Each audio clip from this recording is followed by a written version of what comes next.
Bonus depreciation.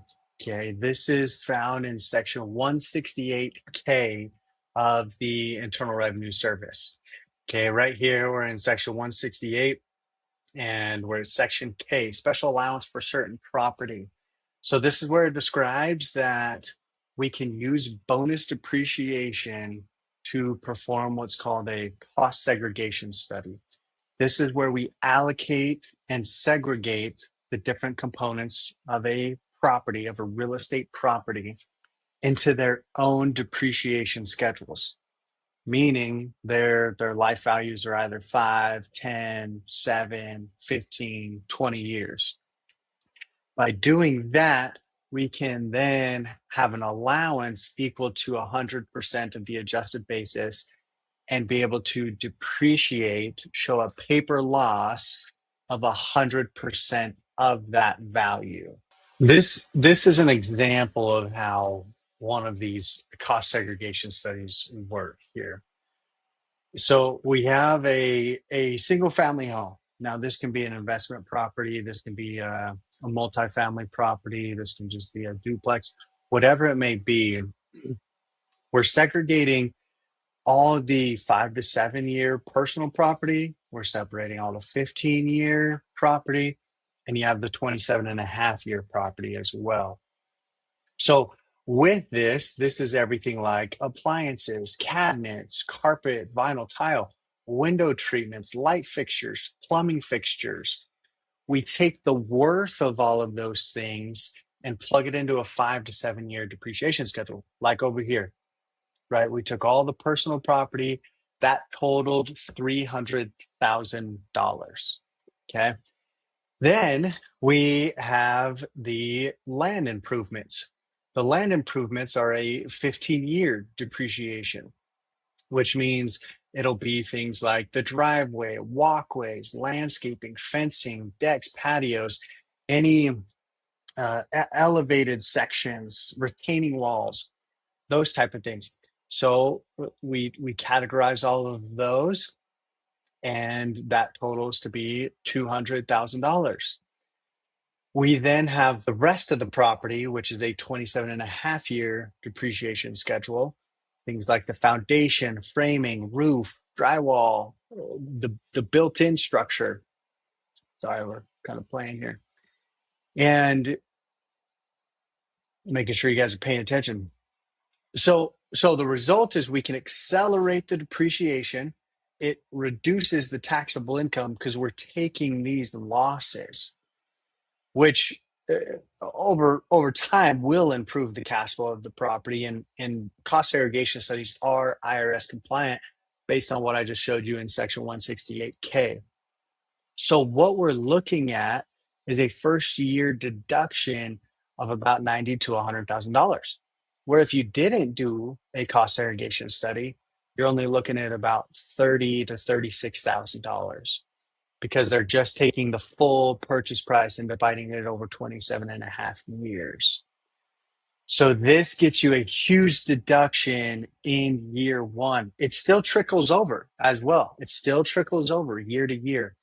But this is an example of what this looks like and how a cost segregation study is performed and what a cost segregation study is.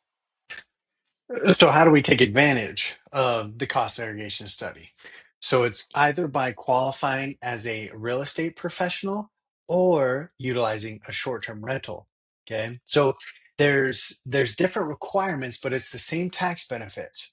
The tax benefits may be slightly different, but generally it's going to be the same.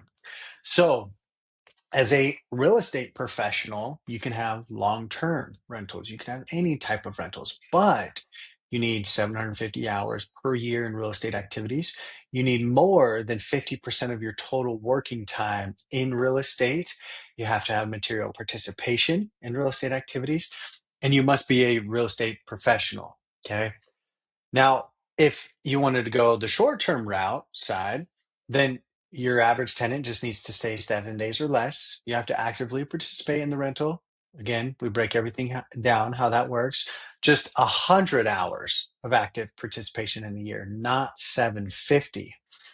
And then you or your spouse perform most of the work in year one, right? So way less requirements, way less burden on you as the taxpayer than if you tried to qualify as a real estate professional. So the tax benefits, the loss is offset. Let's see if I can get back in. The losses offset the active income, whether you're W-2, self-employed, if it's bonuses, commissions, whatever it may be, it will offset your income. You can defer or eliminate taxes on high income. It does improve the cash flow and helps you keep more of your money and ultimately building wealth to allow you to invest more into real estate. So here's the examples. Okay.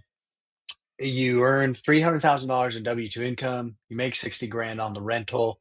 Because we do the cost segregation study and other expenses, we show a $300,000 loss, meaning the net rental loss is $240,000.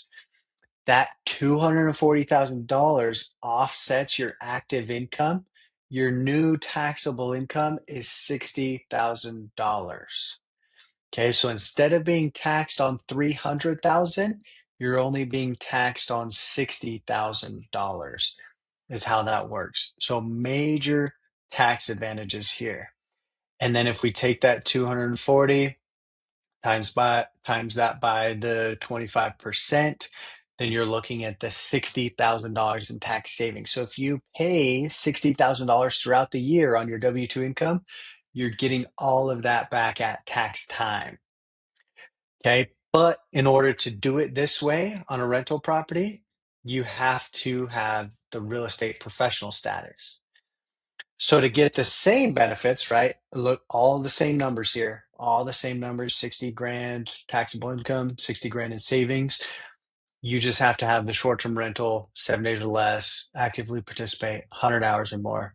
And again, we walk you through this. This is a handheld process. The reason we're showing that this is an option is because we take care of everything with you and sometimes for you, right? It's very, very structured in the way that we do this with our clients. So, whether you're a real estate professional, whether we can qualify you for that, or whether we have to use the short-term rental loophole, the tax benefits are going to be the same. It really just depends on which one we can go after. And again, we're walking you through that process. We're helping you identify properties. We're helping you put the least amount of money down. We're helping manage the property. Everything's set in place to where the risk is very minimal and it's not on you. That's the biggest focus.